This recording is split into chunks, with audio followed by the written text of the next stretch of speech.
What's going on, guys? Bandit FX here, and today is June 23rd, 2021, and this is my Asian session breakdown for pound yen. So, if you take a look, this is the monthly time frame. We're basically at a monthly resistance right here. I'm just going to go ahead and put a line here as the monthly resistance.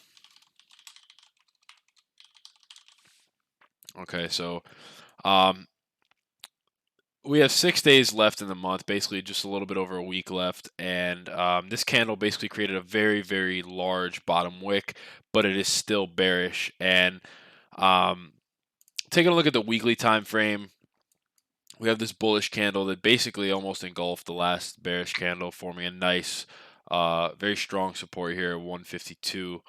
So we're going to go ahead and mark this as the weekly support. All right. Obviously, this is monthly and weekly resistance at the same time. Dropping it down to the daily time frame, we see we bounce pretty hard. Candles are trending up now. However, we are coming into this area of consolidation now. This is pretty significant because last time we were in this area, we consolidated for a very, very long time. So, that's just something to keep in mind. After we had this push down, we recovered from it. Are we going to start moving sideways? Are we going to just break through it and continue up? Or are we going to come back down? So, I would be very careful if trading this pair at the current time. And the reason for that being is just how nasty it's ranged in this level before. But taking a look at the 4-hour time frame, let's break it down to the 1-hour time frame, see a little bit more detail. Okay, so basically what it looks like is we're in a pretty big range at this point. Whoa. Okay, so we're in a pretty big range at this point. I'm going to go ahead and mark these two levels out loosely just to see. I'm not going to be taking any trades in this area. This is a 1-hour time frame, even though this is probably a pretty decent size range. Yeah, 35 pips. It's just not very clean. There's no clean price action. Candles aren't trending. There's wicks to the upside and downside that are basically ignoring the highs and lows of previous candles. So it's very, very sloppy in here. So I'm not going to be looking to take any trades inside of this area. Let's take a look at the 30-minute time frame. Same thing. Pretty sloppy. You could draw, minor ranges in here, basically from 85 to 73. This is a 12 pip range between here and here, but again, that's not really enough to take a trade comfortably. So, taking a look at the left here on the 30-minute time frame, if you look, there's really not any clean price action. So, you have a level here is a couple pips away, a level here, a couple more pips away, and then a level here. So I'm not even going to draw those out. Just know that we're not taking buys. And the reason for that being is the targets aren't big enough. But, if we do get pound yen to push to the downside, we do have very clean traffic down here. And I do think that we can continue down to 154, 450 area. So let's mark this real quick and start labeling the chart. So the first thing we want to identify, like I said before, is price is ranging. The second thing is we are not taking any buys.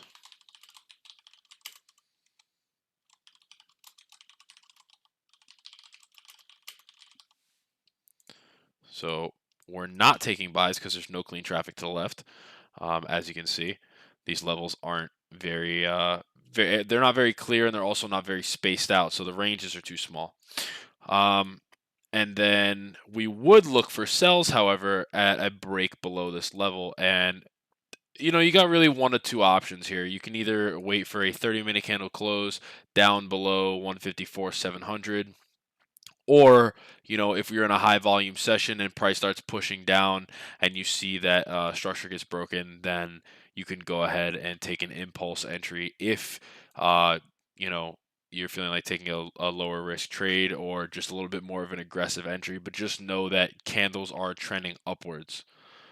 So for this to make sense, um, really you're going to want to see a very, very strong close on a 4-hour, at least below this area if you're going to take the next candle down. But preferably, I'm just going to wait for a 30-minute time frame. Sells below 154, 720. Okay. Oh, 700, my bad. Yeah, so we're going to want a clearer break. So somewhere around here.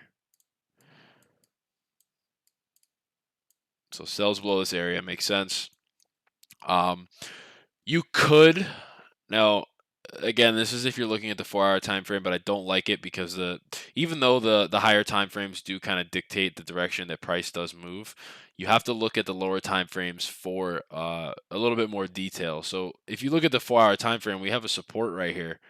And basically, if this candle closes in 2 hours and 46 minutes and the next candle breaks the low, that would be a confirmation for price to continue down. However, technically on the 1 hour and 30-minute time frames, it's still ranging, and this is only 10 pips, and it's not a very clean trade. So the better trade and the safer trade and the more basically the higher probability trade is going to be sells below 154 700, with your first target being down at this area at 154 450.